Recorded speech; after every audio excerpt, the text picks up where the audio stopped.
Okay, so I've got everything I need. My trusty loppers and a big sugar cane. Check out what this stuff will do. Watch.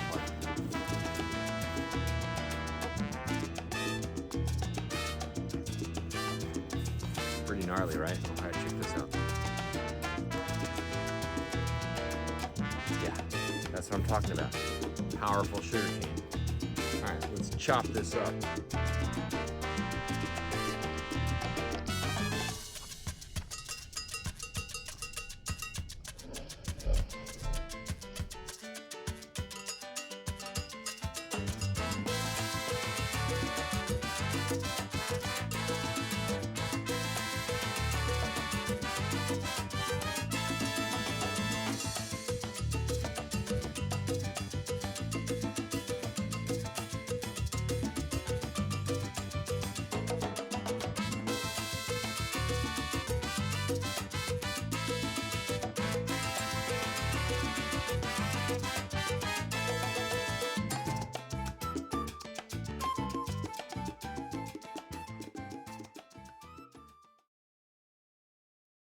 Sugarcane is actually a fairly diverse plant, meaning there are a lot of different types, but you could expect it to grow at least 6 feet tall and maybe up to 20 feet tall. It's a very jointed, kind of fibrous plant. It produces a lot of sugar, sucrose actually, and that accumulates inside the stalk as you grow it. It's a true vegetable in that you actually harvest the plant itself to eat. It's a very economically important plant, I would say, and it's grown all over the world, certainly anywhere where it is warm enough to grow it, and Florida is definitely one of those places. And I'll go ahead and show you some of that green Florida sugarcane right here. Look at that, my friends.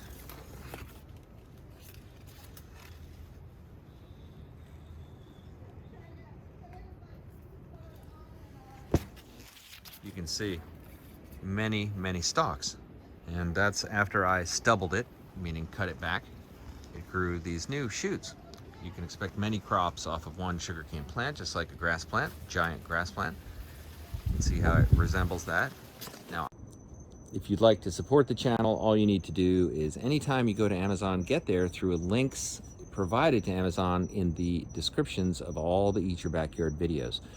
Those are affiliate links, and that's like giving a donation to the channel. No extra cost to you. All right, let's get back to the video. I feed the leaves and all parts of this plant to my rabbits, which love it. They chew on it.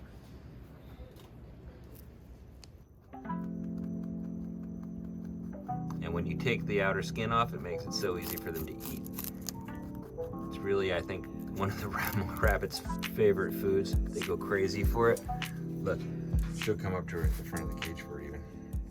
So a little known fact about sugarcane is that it's actually a fairly ancient crop. It goes all the way back to Polynesia and Madagascar in prehistoric times, and it was transported around by Austronesian sailors. It was also introduced into southern China and India by these traders, and from 1200 to 1000 BC, Persians and Greeks encountered the famous reeds that produce honey without bees in India between 6th and 4th centuries. They adopted and then spread the sugarcane agriculture. The trade in sugarcane eventually reached the Caribbean and South America, and the rest was history. And of course, we can say that the southern end of Florida is largely populated with sugarcane farms. Now you see these leaves, there are a lot of them, which is why sugarcane is also considered to be a livestock crop. Like I said, I feed it to my rabbits. You could also feed the canes to certain types of animals, but very useful and a very high yield producing crop that requires, in fact, very little fertilization. If you're farming it commercially, of course, you would apply additional motivators for this plant, but really all I use is natural organic bunny manure, and it sure loves it. And in fact, the flavor of the sugarcane will be far superior if you do not use granular fertilizers, realizing that granular fertilizers are something like a salt, and that does foul the flavor of the sugarcane. So if you want the really good tasting sugarcane, which this is, you use the bunny turds. And look at how thick that growth is. Really satisfying.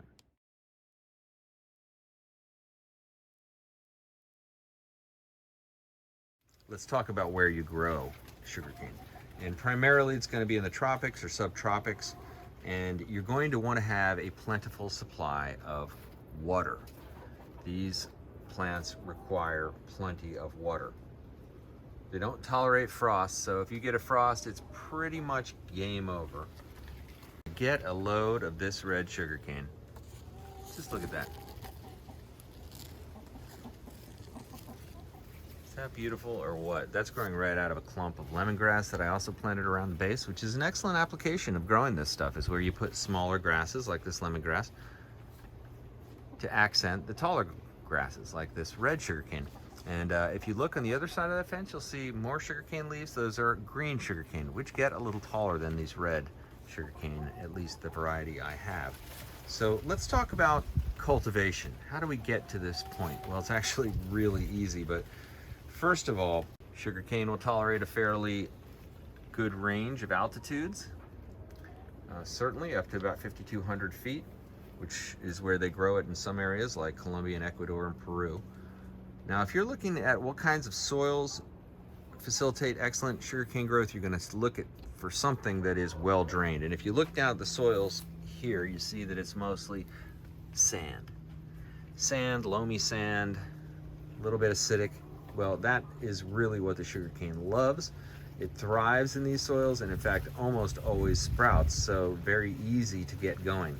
It does like lots of sunshine, that's for sure. So you don't want to plant it in a place where it doesn't get availability to sunshine, although you can plant it in a place that is initially shady and then it grows up and meets the sun once it gets a little taller. That's a little trick I use that seems to be just fine. It kind of jumps up as a shoot, so it gets up tall enough to get to that light rather quickly. So the sugarcane does produce seeds, which is an interesting thing. You might see lots of seeds for sale on the internet for sugarcane. I don't know that I would go that route. I would much rather go with a cutting myself. I've always used cuttings. We're going to go take a look at a cutting, but you know, it does produce those seeds. The preferred method is going to be cuttings. Most people plant them that way. Commercially, I think that's the way they do it. So really, if you want to have a good sugarcane outcome for growing it, my recommendation is go from a cutting. Let's go look at one. The method for harvesting these is to harvest them in cycles. And one plant will produce many, many harvests.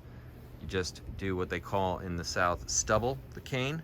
You just cut it down to a stubble. You can see I've got some stubs there. I chopped that one a little high. The last one I actually got the cutting from we were looking at.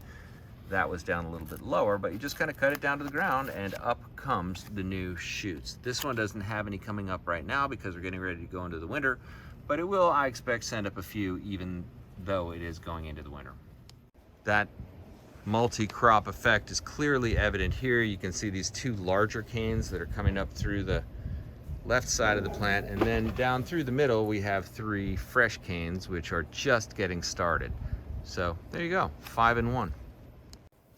Now in terms of pests, there are things which eat the sugarcane, certainly. I mean, neighborhood rabbit could eat this sugarcane. This is a beautiful little crop that we have here. This is mostly red sugarcane, and you can see this is about 2 weeks old. I planted these directly in the ground. Didn't augment the soil at all. And you can see that it's mostly just sand. A little bit of organic matter mixed in. These are mostly red sugarcane, but I also have some green which have been a little slower to sprout, but you can tell the green by their much more vigorous and wide shoot. That's a green, that's the red. But looking pretty good. Now again, there are certain varieties of butterflies and moths that affect it. Believe it or not, there are root-eating pests that can mess with sugarcane. But here in Florida, I found it's been pretty easy to grow them with very few problems. In terms of pathogens, well, there are a few of those that affect the sugarcane as well. Not the least of which is grassy shoot disease, and that's caused by, I believe, a type of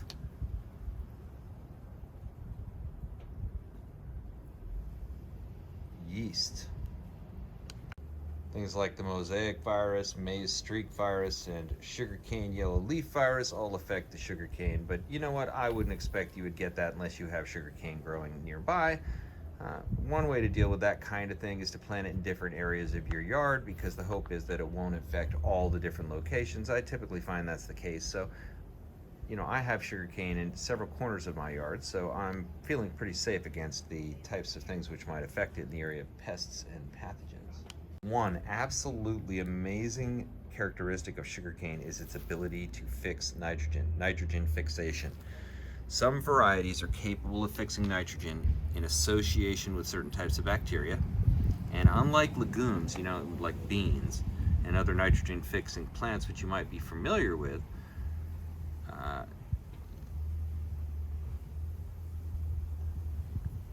in sugarcane, the bacteria actually lives on the plant itself and it doesn't have to be in the soil. So that is a big, I think, probably bonus, because that means that you might notice that as the clump goes on, the harvests decrease in quantity. That's to be expected. It's very easy to just go ahead and grow them in pots, and that's exactly what I'm going to do.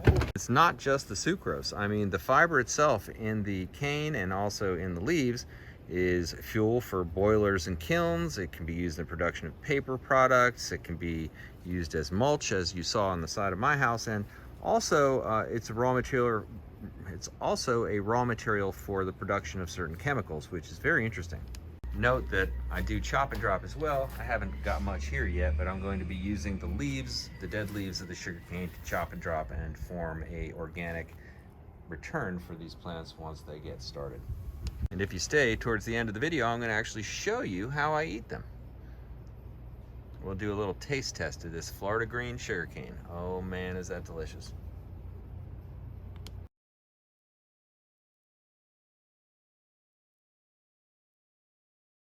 Have one laying right on the ground right here. Look at that thing.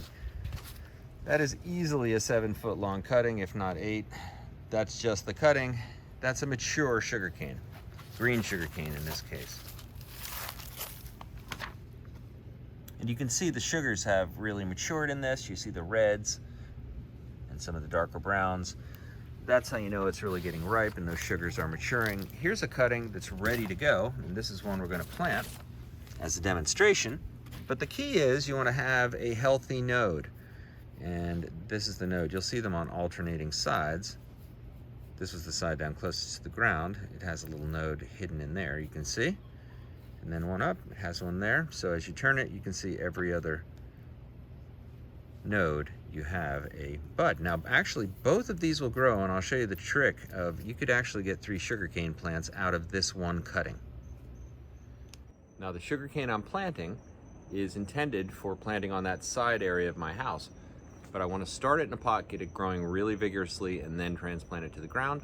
Let's get started. I'm going to plant 6 pots today. Okay, so now let's chop it up. And really what you want to do is just chop it at about the midpoint. This one I harvested a bit low, but I can still feel that there's a node. But I can still feel that there's a node there, so I might give that one a try.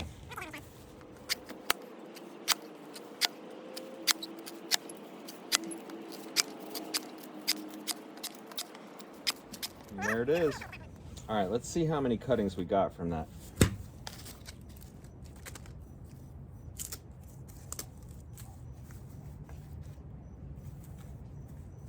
5, 6, 7, 8, 9, 15. It's not a bad haul.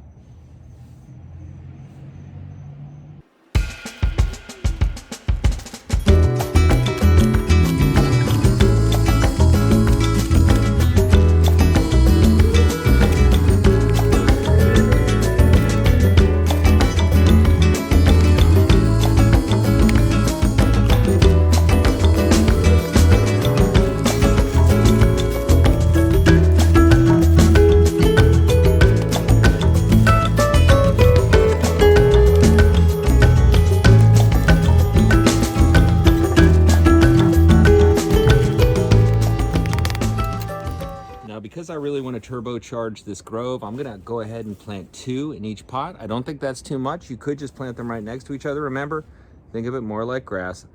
And what I do is I jam it all the way down to the bottom of the pot and just leave the top sticking out of the top. But you just want to make sure that the orientation of the bud, as you look at this, that you're planting it the right way. So it should be above the node. And that's how you know that is the correct orientation. As a matter of fact, my OCD is flaring up. Did I do this one right? I did. Okay. No problem. Now, if you're transporting these, you know, what I always do is I seal the ends with wax. Or if you want to store them over winter, you can seal them with wax to keep seed cane for the next year. If you're in a place where it gets cold and you have to grow it annually, although this is a perennial grass. There's that node. Look at how healthy that looks. Is that incredible? Just a beautiful, beautiful cutting. And in fact, I'm going to make it so that the shoots come out to away from each other. There's another one. There it is.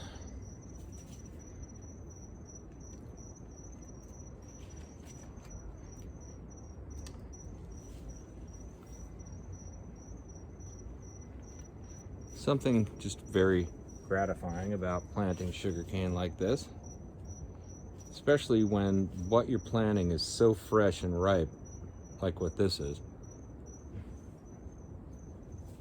In a minute here, I'll bust out the water wand and give these guys some much needed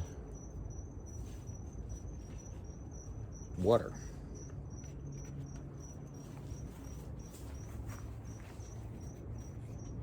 So out of that one cane, the way we planted it this way, and I will admit I did feed a little of this to the rabbits prior to making this video. You know, they had to get their cut too. That's a very small bud on that one. Oh no, the bud was hiding from me. Okay, there it is. I could barely see it on that one. Not very well developed, but all sections of the cane typically do very well in terms of sprouting.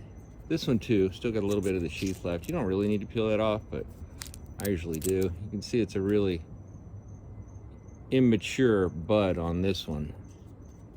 And actually, I don't feel any bulge whatsoever, but I'm still gonna plant these and I think we'll do just fine. This one looks about the best of the batch, so I'll probably put that in the other pot I have. Try to give high odds. Where on earth is that? There it is, that must be it. Little tiny node. This one got kind of damaged, looks like, in the initial cut. That's what happens sometimes. There's a little bud. Give it a try. I'm gonna jam that one and this one too, just because I'm not so confident that they're gonna grow. This one, I do always like to remove it, although I don't think you have to. This one has also a very small bud, but I think we'll do okay. So there we go. What a collection. Now, monitor each your backyard. Come on back to the channel and check out the growth as we track these moving forward over the coming weeks and months and years, as this clump will inevitably grow to be almost super gigantua. It is an incredible resource. It's an incredible plant to put in your yard. It's so easy to put in your yard. And actually, I make it available on eBay quite a bit. So I'll leave a link down in the description. If you're interested in getting some sugarcane cuttings from me, you can contact me through that eBay link and I can ship you some, typically. Share the wealth, so to speak. Because I hope you will start growing things in your yard that your family and you can really love and can tune you into what's right under your feet, the diamonds under your feet. I hope you will subscribe to the channel. If you'd like to support the channel, one easy way to do it is anytime you go to eBay for anything, just get there through one of the Eat Your Backyard video links in the description to eBay. And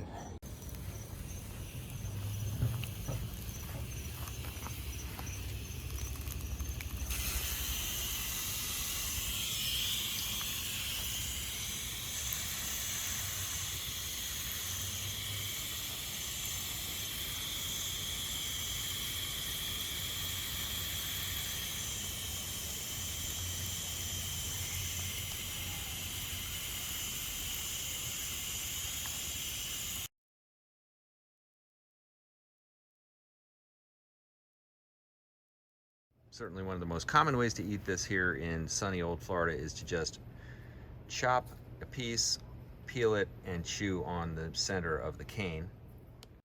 Another popular way is to crush the cane itself and squeeze the juice out. Now, if you get a cane press, you can do that. There's a lot of interesting nutrition inside a sugarcane juice, and you might not expect that it actually does contain calcium, iron, magnesium, phosphorus, potassium. All these things are present. You get B6, vitamin C, lots of interesting nutrients present in sugarcane, not just the sucrose, but of course when you refine it and you remove a lot of that other good stuff. But if you're just eating it fresh as a vegetable, I think it's a healthy snack to have. To run down some of the tasty treats you could potentially make from sugarcane, to include just chewing on it or extracting the juice. There's also the possibility of making sugarcane syrup. That's a very common thing in the South and delicious.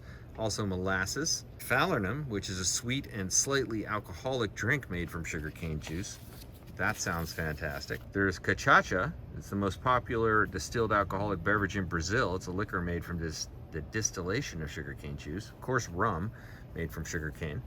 There's Poaceae, which is in Guyana, another alcoholic drink. So lots of alcoholic drinks made from sugarcane. There's also rock candy, crystallized from the cane juice. So lots of ways to eat that sugarcane. I think it's a very interesting plant to get into your yard. Okay, now let's check out how we eat these. I'm showing you how to eat this as chewing cane. Now this is the type that's very fibrous. You can see down the center all those fibers, and the intent is you just chew on it to chew the juice out, get the sugarcane juice, and then you toss out the fibrous part. Makes actually excellent mulch.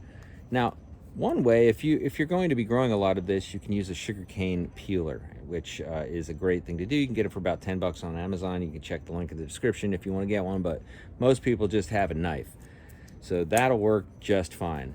And the real process here is just to remove the exterior coating of this one thing at a time, and I'm actually going to brace it. It's very hard and not always so easy to get off like you might think. So you want to be careful as you do this, but you can see it comes right off. Now that actually makes an excellent mulch. I just started at the top and then twist that knife. There you go. Now you can smell it. Smells good. Now only bunny manures have been used on this sugarcane, so it is very sweet. And actually I could give that outer shell to the bunnies as well. They probably like that. Maybe I'll keep that a little bit. They'll want to chew on that, but there you go. And then you have this inside piece, which is then very easy. You see my hands are dirty, which is why it's getting all brown, but the process is just to simply chop it in half. And okay, I can't resist. I'm going to try it.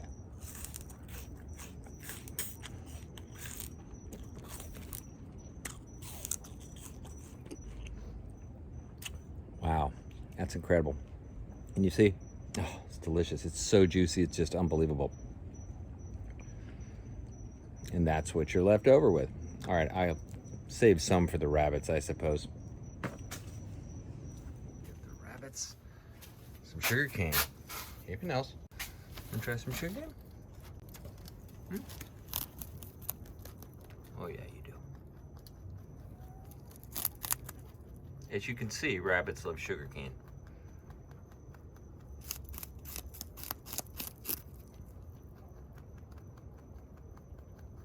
And when you take the outer skin off, it makes it so easy for them to eat. It's really, I think, one of the rabbits' favorite foods. They go crazy for it. Look, she'll come up to the front of the cage for it even. The question is, it's almost dark, but does Thumpy the rabbit love sugarcane?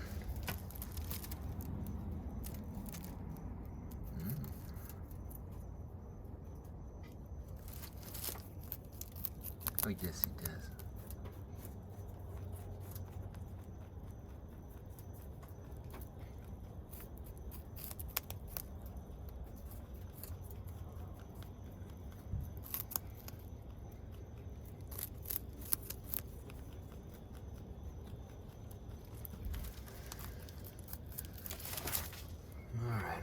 in here for you. Yeah,